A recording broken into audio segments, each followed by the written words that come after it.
Chapter 18: Demographic Decline, Fertility Collapse, Capability Distribution, and the Unavoidable Correction. Demographic decline is the quiet force reshaping the 21st century. It does not announce itself with dramatic events, yet its effects penetrate every institution, every labor market, every fiscal projection, and every assumption about future growth. The collapse in fertility across advanced societies is not a temporary deviation but a structural transformation. It reshapes the capability distribution of the population, constrains the workforce, distorts the age pyramid, and erodes the fiscal foundations of the modern state. As fertility falls below replacement and remains there, the complexity gap widens until even the most technically sophisticated nations face contraction. Fertility collapse is not mysterious. It is a predictable consequence of modernity.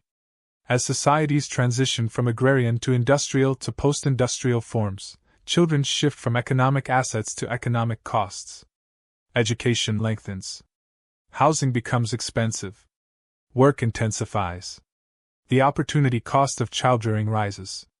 Urbanization compresses living spaces and reduces the viability of large families. Marriage is delayed or avoided. Cultural norms shift from lineage continuity to individual autonomy. Every component of modern life reinforces lower fertility. Policymakers treat this trend as a reversible deviation. In reality, it is an equilibrium condition. The deeper structural problem is not simply that nations have fewer children, but that fertility decline is uneven across the capability distribution. High-capability individuals, those with advanced education, stable professional careers, greater planning horizons, and stronger impulse control, reproduce at the lowest rates. Lower capability groups reproduce at somewhat higher rates, or decline more slowly. Over generations, this shifts the population's capability profile.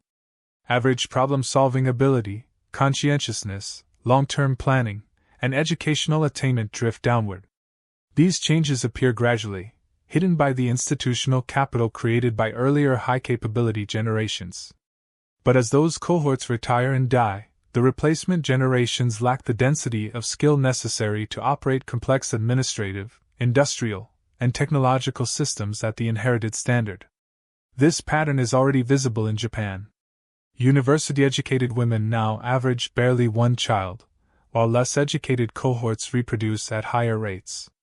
The result is not only population shrinkage, but a measurable shift in workforce composition.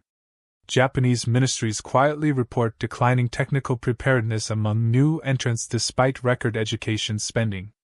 The system is being inherited by a smaller and statistically less capable cohort, a demographic handover problem rather than a simple population problem. This differential fertility dynamic is not ideological, it is arithmetic.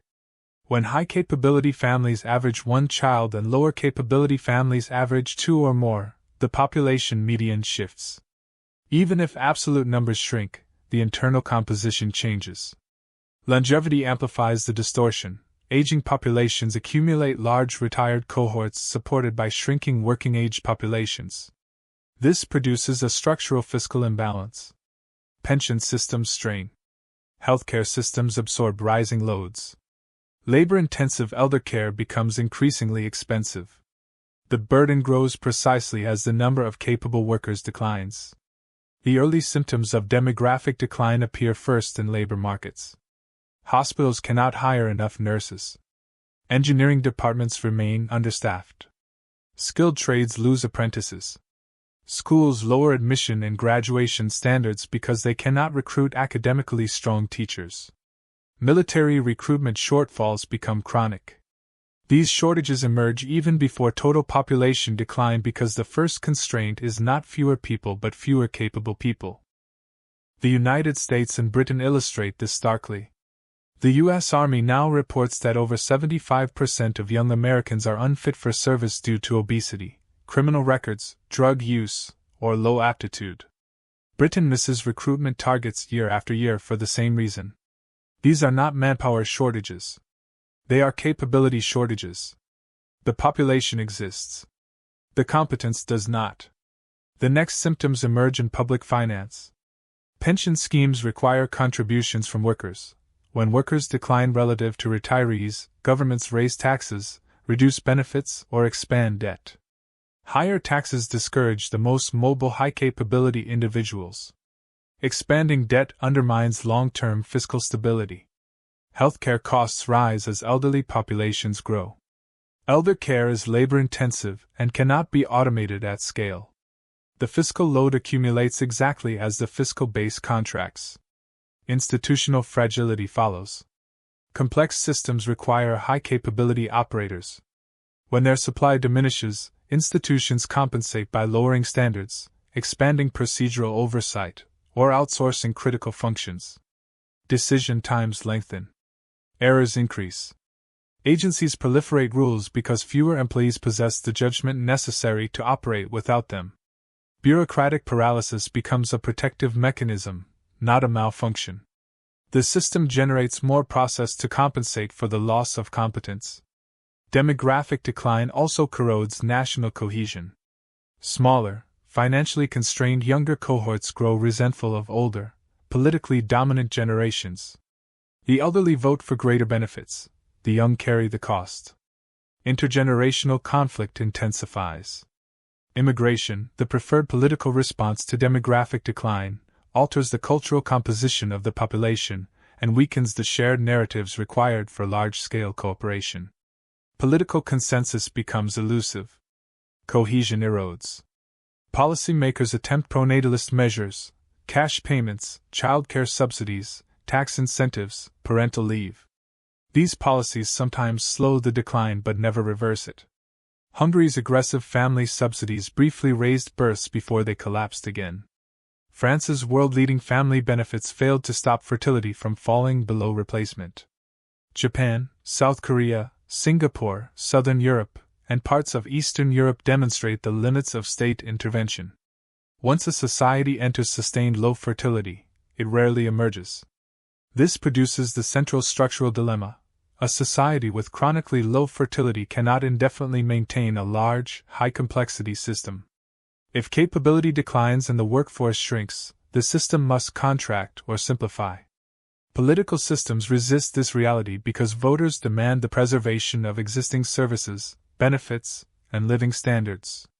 Governments then rely on temporary compensatory mechanisms, debt, immigration, and administrative triage, to delay the correction. Debt postpones the fiscal crisis at the cost of future instability. Immigration postpones workforce shortages but introduces capability heterogeneity that burdens institutions. Administrative triage maintains outward continuity by quietly reducing quality. These strategies buy time but accelerate institutional decay. The most severe stage of demographic decline occurs when fertility collapses below 1.3, the threshold known as lowest low fertility. Societies that enter this zone undergo a demographic spiral. The cohort of potential parents becomes so small that even a later rise in fertility cannot restore population stability. Japan, South Korea, Taiwan, and Southern Europe have crossed this threshold. China is nearing it. Once past it, population decline becomes mathematically irreversible without massive immigration, precisely the option that late-stage societies often lack the cultural, political, or institutional capacity to absorb. South Korea shows what this looks like in real time. Its fertility rate now sits near 0.7, the lowest ever recorded. Even if fertility doubled overnight, the future parent cohort is already too small to reverse decline. The mathematics are locked in. This is demographic inertia, not policy failure. This produces the ultimate capability, complexity mismatch, a shrinking, aging, increasingly low-capability population attempting to operate a system built by earlier, larger, higher capability generations. No society has yet escaped this trap. The likely outcomes are institutional contraction, functional simplification, geopolitical retrenchment, or systemic collapse. Automation is frequently proposed as a solution. Robotics, artificial intelligence, and autonomous systems can alleviate labor shortages and enhance productivity. But automation can substitute for labor, not for judgment, cohesion, or legitimacy.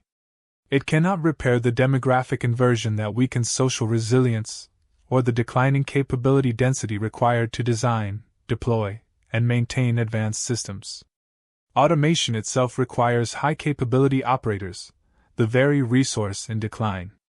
Selective immigration is another proposed remedy. Attracting high-skill migrants can slow capability erosion, but late-stage societies often lack the institutional integrity required to select, filter, integrate, and retain such individuals. Political resistance increases. Administrative burdens rise. Global competition for high-capability migrants intensifies. The supply is limited, the demand is swelling. Selective migration becomes most necessary at the moment it becomes least feasible. Ultimately, demographic decline forces societies to confront a civilizational constant: capability must match complexity. When capability contracts, complexity must contract with it. Societies that recognize this early can streamline institutions, reduce administrative burden, decentralize governance, simplify systems, and retrench strategically. Societies that refuse this reality attempt to preserve the full architecture of a bygone era. They maintain the facade of complexity long after the capability base has thinned, accelerating the fragility of the system. In the next chapter, we examine how modern immigration patterns intersect with demographic decline to erode institutional performance, increase administrative load, and reduce the cohesion required for high-complexity governance, why multicultural systems behave differently under late-stage conditions, and why immigration that once strengthened societies increasingly accelerates their structural strain.